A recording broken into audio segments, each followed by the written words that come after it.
اس لیے آج ماہ رجب اور ماہ رجب میں جو یادیں اس مہینے کے ساتھ وابستہ ہیں ان یادوں پر ہم گفتگو کریں گے۔ قرآن کریم فرقان حمید کا 10واں پارہ سورہ توبہ کی آیت نمبر 36 اللہ سبحانہ کریم کا ارشاد، ان عدۃ الشہور عند اللہ 12 شہرا فی کتاب اللہ یوم خلق السماوات والارض منها 4 حرم ذلک الدین القیم۔ بے شک مہینوں کی گنتی اللہ کے نزدیک 12 مہینے ہیں، فی کتاب اللہ اللہ کی کتاب میں، یوم خلق السماوات والارض منها 4 حرم، اس نے زمین و آسمان بنائے اور ان میں سے 4 حرمت والے مہینے ہیں اور یہ سیدھا دین ہے۔ تو ان مہینوں میں اپنی جانوں پر ظلم نہ کرو۔ آپ کے ذہن میں سوال پیدا ہوتا ہوگا کہ یہ جو مہینے ہیں ان مہینوں کی ترتیب کیسے بنی، یہ 12 کیوں ہیں، ان کے الگ الگ اسما کیوں ہیں؟ آپ کے ذہن میں کبھی بات آتی ہوگی تو اس کا جواب قرآن پاک کی اس آیت کریمہ میں کہ ان عدۃ الشہور عند اللہ 12 شہرا فی کتاب اللہ، بے شک مہینوں کی گنتی اللہ کے نزدیک 12 ہے، اللہ کی کتاب میں۔ اس نے آسمان و زمین بنائے اور آسمان و زمین کی گردش کے لیے یہ جو لیل و نہار ہے تو لوگوں کی آسانی کے لیے اللہ سبحانہ کریم نے مہینے بنائے، مہینوں میں ہفتے بنائے، ہفتوں میں الگ الگ دن بنائے۔ 12 مہینوں میں پھر اللہ سبحانہ کریم کا ارشاد ہے، منہا 4 حرم، ان 12 مہینوں میں 4 جو مہینے ہیں وہ حرمت والے۔ حرمت سے مراد یہ ہے کہ اگلی امتوں میں ان 4 مہینوں کو بڑا عظیم سمجھا جاتا تھا، اس میں جو ہے وہ لڑائیاں روک دیتے تھے، تعظیم کرتے تھے ان مہینوں کی، اور اپنے طور سے جو بھی اس زمانے میں رواج تھا اس حساب سے وہ لوگ عبادتیں کرتے تھے۔ اللہ سبحانہ کریم نے اس حرمت کو باقی رکھا، اسلام میں بھی ختم نہیں فرمایا۔ تو وہ 4 جو مہینے ہیں وہ 3 تو ایک ساتھ ہیں، ذی قعدہ، ذی الحجہ اور محرم، 3 حرمت والے، اور چوتھا جو حرمت والا مہینہ ہے وہ ہے ماہ رجب۔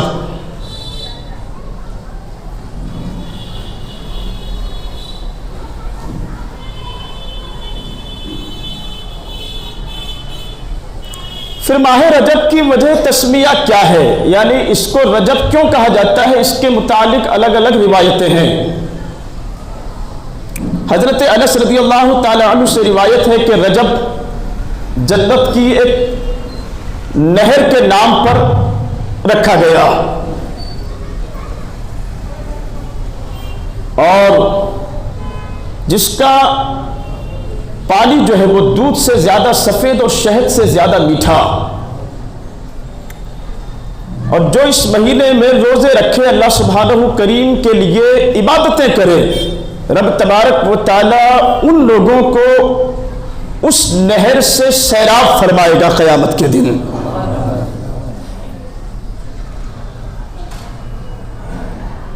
تو پہلی جو فضیلت ہے ماہ رجب کی وہ قرآن سے ثابت کہ یہ حرمت والا مہینہ ہے، عظمت والا مہینہ ہے، برکت والا مہینہ ہے۔ اور پھر اگر ہم احادیث کا مطالعہ کریں تو احادیث میں بہت ساری باتیں جو ہے ہمیں ملتی ہے۔ عن انس بن مالک قال قال النبی صلی اللہ تعالی علیہ وسلم اذا دخل رجب قال النبی صلی اللہ علیہ وسلم اللہم بارک لنا فی رجب وشعبان وبارک لنا فی رمضان وکان یقول۔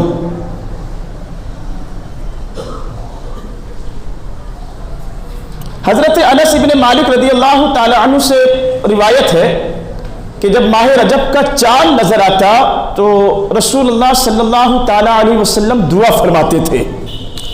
اور کس طریقے سے دعا فرماتے؟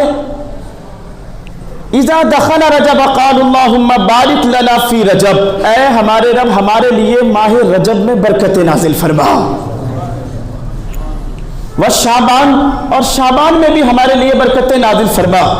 وبارک لنا فی رمضان، اور پھر آقا علیہ السلام آگے دعا فرماتے کہ یہ سلسلہ ہمارے لیے جاری فرما، رجب میں بھی، شعبان میں بھی، اور پھر ماہ رمضان میں بھی ہمارے لیے برکت نازل عطا فرما.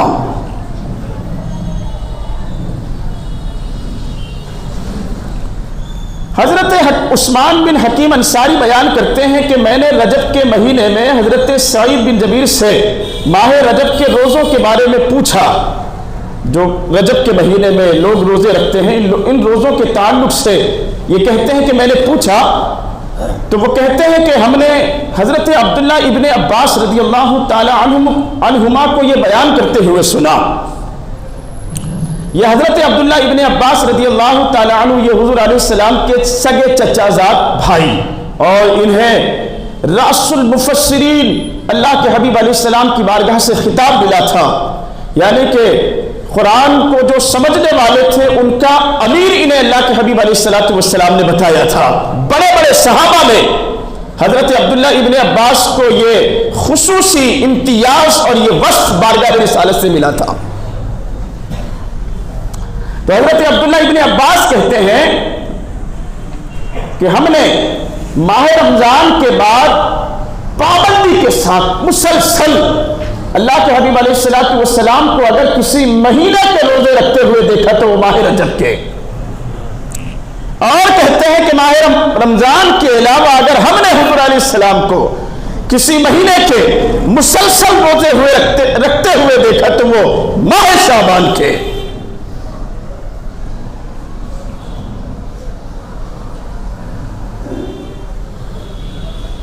تو اس سے آپ ماہ رجب کی عظمت کا، ماہ رجب کی فضیلت کا اندازہ لگا سکتے ہیں. سلف صالحین کے یہاں، اولیاء کاملین کے یہاں ماہ رجب کے متعلق کیا نظریہ رہا وہ بھی سماعت کریں. حضرت ابراہیم نخعی کہتے ہیں کہ بے شک رجب اللہ کا مہینہ ہے، رجب اللہ کا مہینہ. اور یہ بات حدیث پاک سے بھی ثابت ہے. رسول اللہ علیہ السلام نے ارشاد فرمایا کہ رجب اللہ کا مہینہ ہے، شعبان میرا مہینہ ہے، اور رمضان میری امت کا مہینہ ہے. تو حضرت ابراہیم نخعی کہتے ہیں کہ اس ماہ کو بڑی برکتیں اللہ نے عطا فرمائی. تو امت محمدیہ میں یعنی اسلام میں جو فضیلت اس مہینے کو حاصل ہے، جو اہمیت حاصل ہے، ایسی ہی فضیلت اگلی امتوں میں بھی اسے حاصل تھی. چنانچہ حضرت نوح علیہ السلام کے متعلق روایتوں میں ہے کہ جو کشتی آپ نے تیار فرمائی تھی اللہ کے حکم سے، اور آپ کو بتا دیا گیا تھا کہ ایک وقت آئے گا جب وہ سیلاب کا عذاب آئے گا. کچھ نشانیاں آپ کو بتائی گئی تھی حضرت نوح علیہ السلام کو کہ وہ نشانیاں جب ظاہر ہوں گی تو اپنے لوگوں کو آپ کشتی میں سوار کر لینا. مورخین لکھتے ہیں کہ ماہ رجب کے آغاز میں ہی اللہ نے آپ کو حکم فرمایا تھا کہ اب جو ہے آپ اپنے لوگوں کو کشتی میں سوار کر لیں. اور یہی نہیں، آپ نے حضرت نوح علیہ السلام نے خود بھی روزہ رکھا، اور اپنے ساتھ جن لوگوں کو آپ نے کشتی میں سوار فرمایا تھا وہ ٹوٹل 80 لوگ تھے، 40 مرد اور 40 عورتیں. ان سے بھی آپ نے کہا تھا کہ وہ سب بھی روزہ رکھیں. اور پھر اللہ سبحانہ کریم نے روزوں کی برکت سے آپ کو آپ کے ساتھیوں سمیت طوفان سے محفوظ رکھا، جبکہ آپ کے علاوہ جتنے لوگ اس وقت دنیا میں موجود تھے سب کو پانی کے عذاب میں ڈبو کر ختم کر دیا گیا. ساری کائنات ختم، صرف وہی کشتی کے لوگ جو ہے وہ محفوظ رہ جاتے ہیں. اور پھر آگے امت کے صالحین سے یہاں نقل ہے، امام عبد القادر جیلانی علیہ الرحمہ سے کہ آپ فرماتے ہیں رجب جو ہے وہ فصل بونے کا مہینہ ہے. بور تو نہیں ہو رہے نا آپ؟ ہاں تو بولتے جائیں. آپ فرماتے ہیں کہ رجب فصل بونے کا مہینہ اور شعبان اس فصل کی نگرانی کا مہینہ ہے. یعنی جیسے ہی جو کاشتکار لوگ ہیں، شیت کری ہے، پہلے وہ زمین کو ہموار کرتے ہیں، زمین تیار کرتے ہیں، پھر اس زمین میں جو ہے وہ بیج بوتے ہیں. پھر وہ بیج جب پودے کی شکل میں باہر آ جائے تو اس پودے کی سیرابی کرتے ہیں، یعنی اس کو پانی دیتے ہیں تاکہ وہ جلد از جلد جو ہے وہ بڑا ہو جائے. تو صلحاء کہتے ہیں کہ بالکل اسی طرح رجب جو ہے وہ فصل بونے کا مہینہ اور شعبان اس فصل کو سیراب کرنے کا مہینہ ہے، پانی دینے کا مہینہ. اور پھر آگے فرمایا کہ اس کے بعد پھر آتا ہے رمضان. رجب میں آپ نے فصل بوئی، شعبان میں اس فصل کو آپ نے سیراب کیا، اس کی نگرانی کی، آپ نے اس کی حفاظت کی، ضائع ہونے سے بچایا، آپ نے جانوروں سے اس کو محفوظ رکھا. اور پھر آگے صلحاء بیان کرتے ہیں کہ رجب جو ہے وہ فصل کاٹنے کا مہینہ ہے، لہذا ہر شخص جو بوتا ہے وہی کاٹتا ہے اور جیسا عمل کرتا ہے ویسا ہی وہ صلہ پاتا ہے، ویسا ہی بدلہ پاتا ہے. پھر آگے کہتے ہیں کہ جس نے فصل کو ضائع کیا کہ جب بونے کے دن تھے تو بویا ہی نہیں، ضائع کر دیا نا، بنجر چھوڑ دیا، زمین کو خالی چھوڑ دیا. کہتے ہیں کہ جس نے فصل کو ضائع کیا وہ کٹائی کے دن جو ہے پھر شرمندہ ہوگا. جس نے فصل بویا ہی نہیں تو جب لوگ کاٹ رہے ہوں گے تو اس دن کیا ہوگا کہ وہ نادم ہوگا، شرمندہ ہوگا. لہذا اگر چاہتے ہو کہ جب لوگ فصل کاٹ رہے ہوں تو ندامت سے، شرمندگی سے بچیں، تو پھر اب جو ہے فصل بونے کا مہینہ آ چکا ہے. ماہ رجب کا آغاز الحمدللہ آج لگ بھگ جو ہے وہ ہونے کے پورے امکانات ہیں، اور یہ ماہ رجب کی فضیلت ہے. ماہ رجب کے ساتھ ہی ایسے محسوس ہونے لگتا ہے کہ بس اب جو ہے 2 قدم کے فاصلے پر ہم سے ماہ رمضان ہے. اب جو عبادت کا ذوق و شوق جو لوگ رکھتے ہیں، جنہیں اہمیت کا اندازہ ہے کہ کیا ہے ماہ رجب، کیا ہے ماہ شعبان اور کیا ہے ماہ رمضان کی فضیلت ہے، تو جن لوگوں کو عبادتوں کا ذوق و شوق ہو اور جو منتظر ہو ماہ رمضان کے، جو انتظار کر رہے ہو ماہ رمضان کے کہ اب ایک مرتبہ پھر اپنے کرم سے ہمیں اللہ ماہ رمضان عطا فرما دے، تاکہ جو 11 مہینے ہم سے خطائیں ہوئی ہیں، جو گناہ ہم سے ہوئے ہیں، جو دامن کو ہم نے سیاہ کیا ہے، تو ماہ رمضان میں جو رحمتوں کی بارش جو ہے جھماجھم برستی ہے، اس بارش میں جو گناہ ہم نے کیے ہیں، رحمت کی اس بارش سے ہم اپنے گناہوں کی سیاہی کو دھو لیں. جن لوگوں کو انتظار ہوتا ہے ماہ رمضان کا،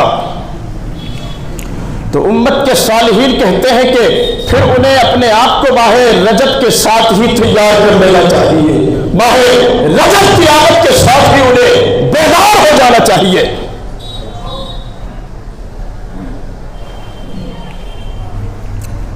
ایسے محسوس ہوتا ہے کہ بس اب جنت کے دروازے کھلنے والے ہیں اور جہنم کے دروازوں کو بند کیا جانے والا ہے. رحمت کے دروازے کھلنے والے ہیں، آسمان کے دروازے کھلنے والے ہیں. ایسے لگتا ہے کہ اب جنت کی کھڑکیاں کھلنے والی ہے، اور ماہ رجب کے آغاز کے ساتھ ہی ماہ رمضان کی جو خوشبو ہوتی ہے، بھیڑی بھیڑی وہ خوشبو محسوس جو ہے وہ امت کے صالحین کو ہونے لگتی ہے. اور پھر سنیں ماہ رجب کے حوالے سے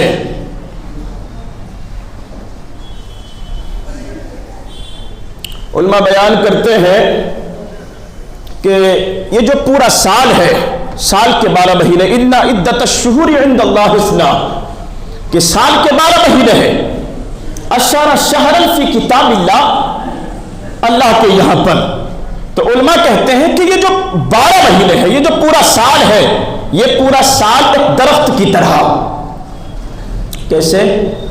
درخت کی طرح، درخت سمجھتے ہیں نا حضرات، پیڑ کی طرح.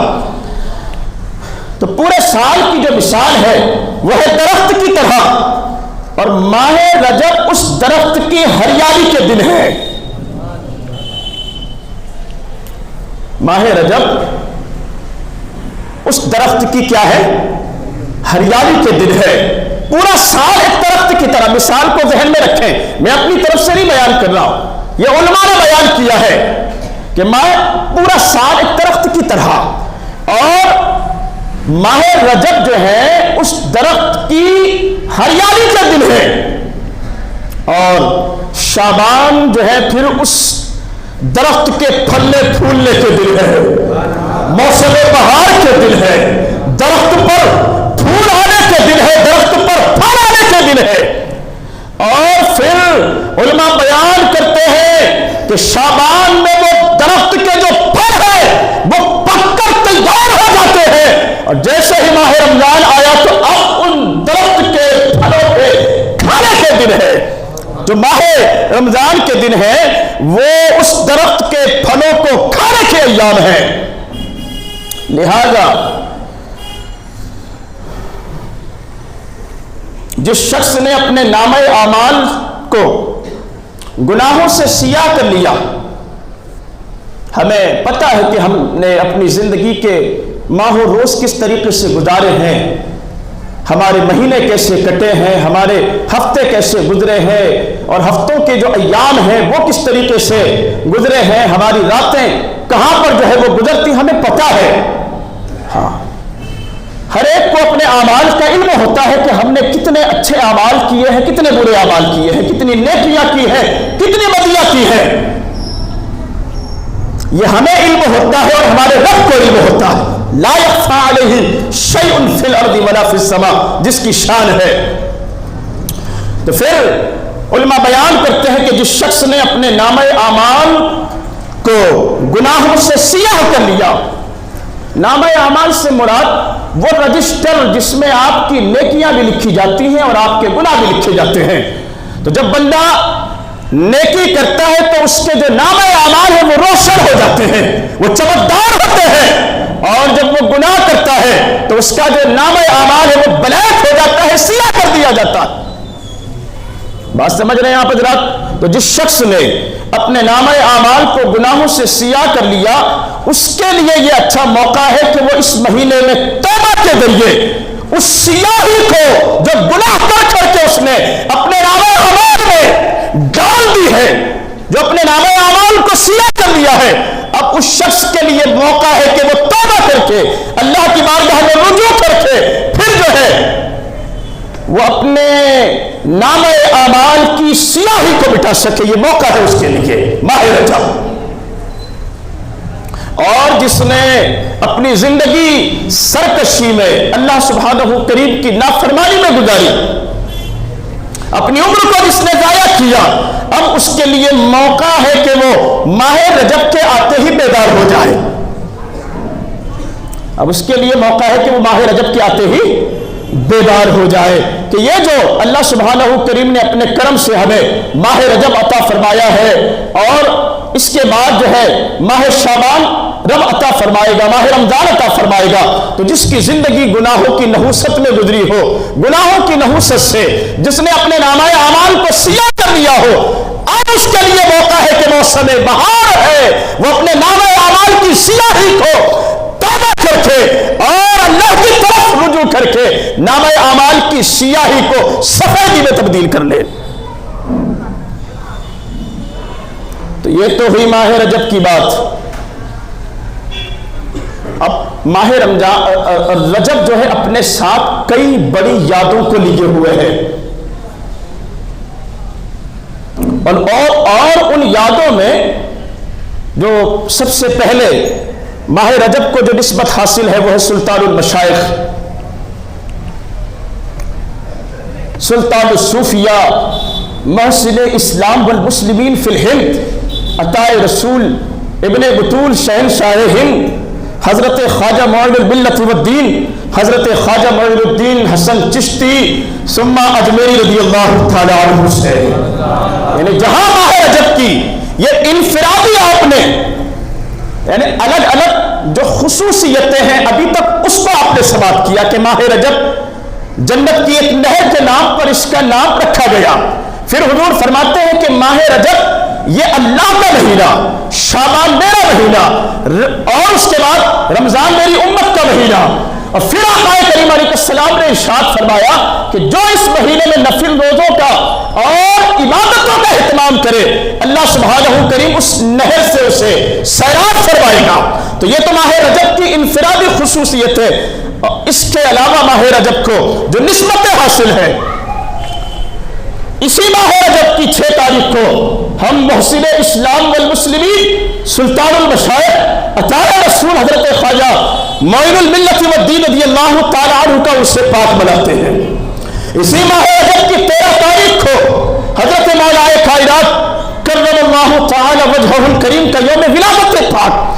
اسی ماہ رجب کی 15 تاریخ کو خال المومنین حضرت امیر معاویہ رضی اللہ تعالی عنہ کا وصال پاک. اسی ماہ رجب کی 22 تاریخ کو جگر گوشہ بطول حضرت امام سیدنا جعفر صادق رضی اللہ تعالی عنہ کی نیاز منائی جاتی ہے. اور پھر اسی ماہ رجب کی 27ویں شب جسے شب معراج کہا جاتا ہے.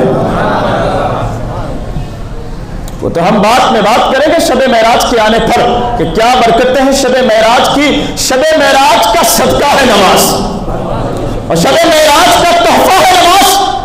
یہ کئی موقعوں پر آپ علماء کی زبان سے سنتے ہیں، وقت آنے پر اس پر بات کی جائے گی انشاءاللہ.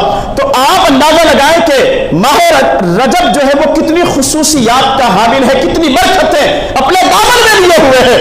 کئی عشاقان اولیاء و عشاقان سلطان المشائخ، کئی خدام غریب نواز رضی اللہ تعالی عنہ وہ منصوبے اور پلاننگ بنا رہے ہوں گے کہ اب ماہ رجب کا چاند جو ہے وہ دکھنے والا ہے اور ہم سلطان المشائخ عطائے رسول غریب نواز رضی اللہ تعالی عنہ کی چوکھٹ پر حاضری دیں گے.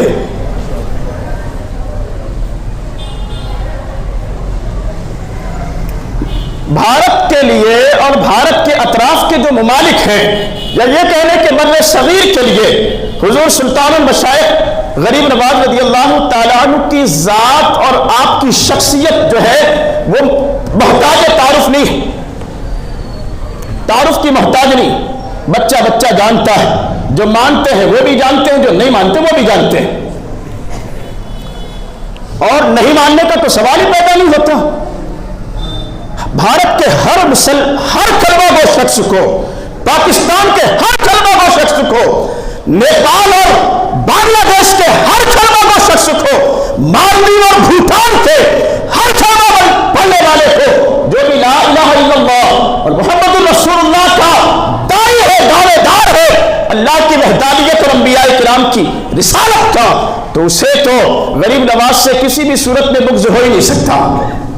ہاں، جو بھی ان ممالک کے جو نام میں نے لیے ہیں، ان ممالک کا بسنے والا کوئی بھی مسلمان، کوئی بھی مسلمان جو کوئی بھی اللہ کی وحدانیت کو اور انبیاء کی رسالت کو ماننے والا عطائے رسول سلطان المشائخ محسن اسلام والمسلمین فی الحق حضرت خواجہ معین الدین چشتی اجمیری رضی اللہ تعالی عنہ سے حسد رکھ ہی نہیں سکتا، بغض رکھ ہی نہیں سکتا. اور جو رکھے، جو آپ کے احسانات کا منکر ہو، ساتھ میں آپ کی دینی خدمات کا منکر ہو، اور پھر آپ کے فضائل و کمالات کا منکر ہو، پھر وہ کیسا مسلمان؟ جو منکر ہو پھر وہ کیسا مسلمان؟ یاد رکھیں، یہ جو ہند کی زمین ہے نا، یہ ہزاروں سالوں سے اس زمین کو ایک شرف یہ بھی حاصل ہے کہ جس وقت اللہ سبحانہ کریم نے حضرت آدم علیہ السلام کو جنت سے زمین پر اتارا تھا، وہ شجر ممنوع کھانے کے بعد منع کیا تھا رب نے، لا تقربا هذه الشجرة فتكونا من الظالمین. ساری جنت آپ کے لیے ہے لیکن یہ جو پودا ہے نا، رب نے کہا تھا اس کے قریب مت جانا. لیکن رب کی مشیت ہے، وہ چاہتا تھا کہ زمین آباد ہو انسانوں سے، زمین اس کے بندوں کے وجود سے جو ہے وہ آباد ہو اور زمین پر پھر اللہ کی وحدانیت کا اقرار و اعلان ہو. آسمانوں پر تو اس کی تسبیح و تحلیل کرنے والوں کی کمی نہیں. لا تعداد فرشتے ہیں. رب چاہتا تھا کہ زمین بھی آباد ہو. تو حضرت آدم علیہ السلام کے تعلق سے مورخین نے یہ بھی لکھا ہے کہ آپ کو بھارت میں ہی جو ہے رب تبارک و تعالیٰ نے مبعوث فرمایا. لوگ کہتے ہیں کہ شری لنکا کا ایک پہاڑ ہے سرندی, اس پہاڑ کو آپ پر اتارا گیا. مان لیا جائے کہ شری لنکا میں بھی اگر اتارا تو اس وقت شری لنکا بھی بھارت ہی کا حصہ تھا. حضرت آدم علیہ السلام اللہ کے پہلے نبی, اللہ کے پہلے رسول, پہلے بشر زمین پر بھیجے گئے بھارت کی سرزمین پر. لیکن دیکھیں, تعجب دیکھیں کہ پہلا نبی ہی جو ہے وہ بھارت میں آتا ہے, پہلا بشر ہی بھارت میں, لیکن اسی ابو البشر کی اولاد جب زمین پر آباد ہوتی ہے تو یہ جو بھارت ہے یہ بنجر زمین کی طرح رہا برسوں تک. اسلام کے نور سے, اسلام کی کھیتی سے سال, 2 سال, صدی, 2 صدی نہیں, ہزاروں صدیوں تک, ہزاروں صدیوں تک یہ کفرستان کا گل رہا. سینکڑوں معبودان باطلہ کی پرستش اور پوجا پاٹ ہوتی رہی. اسلام کے آنے کے بعد بھی پیغمبر اعظم صلی اللہ تعالی علیہ وسلم نے اعلان نبوت فرمایا 40 سال کی عمر شریف میں, اور اعلان نبوت کے بعد جو ہے لوگ اللہ کی دی ہوئی توفیق سے ایک ایک کر کے دامن اسلام میں آتے رہے, یہاں تک کہ آقا علیہ السلام کی ظاہری حیات طیبہ میں, یعنی 40 سال کی عمر میں حضور نے اعلان نبوت فرمایا اور 63 سال کی عمر میں آپ کا وصال ہوا. تو 23 سال جو رہے, ان 23 سالوں میں 1,24,000 جو ہے وہ لوگ دامن اسلام میں آئے جنہیں صحابیت کا شرف حاصل ہوا. اور پھر اس کے بعد اسلام جو ہے عرب کے ریگستان سے نکلا اور دنیا کے خطے کونے کونے تک اسلام کا نور پہنچنے لگا. لیکن پھر بھی یہ بھارت کی زمین جو ہے برسوں تک یا صدیوں تک بھارت کی زمین پھر بھی اسلام کے نور سے محروم رہی. آخر ایک وقت آیا کہ اللہ سبحانہ کریم نے جو ہے, اچھا حضور عطائے رسول سے پہلے بھی کئی جو ہے مسلمان بھارت آئے, لیکن ان کا مقصد جو ہے اسلام کی تبلیغ نہیں تھا. محمد بن قاسم پہلی ہی صدی ہجری میں آ گئے تھے, جنہوں نے سندھ کو فتح کیا تھا. 7,000 کے لشکر سے لے کر جو ہے وہ بھارت پہنچتے ہیں پہلی ہی صدی ہجری میں. لیکن اس کے بعد بھی اسلام آگے نہیں بڑھا. گوری آئے, اسلام آگے نہیں بڑھا. غزنوی آیا, اسلام آگے نہیں بڑھا. اس بھارت کے کفرستان کو اسلام کی روشنی اور اسلام کا نور اگر ملا ہے تو وہ عطائے رسول کے قدموں کی برکت سے, وہ سلطان المشائخ کے وجود کی برکت سے, وہ عطائے رسول غریب نواز کے قدموں کی برکت سے اسلام کا نور پھیلتا ہے. 52 سال کی عمر شریف میں آپ بھارت تشریف لاتے ہیں. 52 سال کی عمر ہے, 52 سال کی عمر میں بھارت تشریف لاتے ہیں, اور 98 سال کی عمر میں آپ کا وصال باکمال ہوتا ہے. تو کل ملا کر 38 سال یا 36 سال کا کچھ عرصہ ہے, اور اسی عرصے میں آپ کے تبلیغ کا اثر دیکھیں, آپ کی تبلیغ کا اثر دیکھیں, آپ کے اخلاق و کردار کا اثر دیکھیں, آپ کی محنت کا ثمرہ دیکھیں کہ جہاں صدیوں تک جو ہے خدا وحدہ لا شریک کو چھوڑ کر پتہ نہیں کسے خدا سمجھا جاتا تھا, ہاں پتہ نہیں کسے, آج بھی وہی حال ہے. تو آپ کی محنت کا ثمرہ یہ رہا کہ آپ اپنی 52 سالہ عمر کے بعد سے 98 سالہ عمر تک جو تبلیغ آپ نے فرمائی, جو دورے آپ نے فرمائے, اس کا اثر یہ رہا کہ 90 لاکھ لوگ جو ہے وہ دامن اسلام میں آ جاتے ہیں. 90 لاکھ لوگوں کو, یعنی 1 کروڑ کے آس پاس بھی علماء نے بیان کیا ہے جو کبھی پیشانیاں جو کسی پتھر کے سامنے جھکتی تھی, کسی ندی کے سامنے جھکتی تھی, کسی پیڑ کے سامنے جھکتی تھی, بیل کے سامنے, گائے کے سامنے جھکتی تھی, جانوروں کے سامنے جھکتی تھی,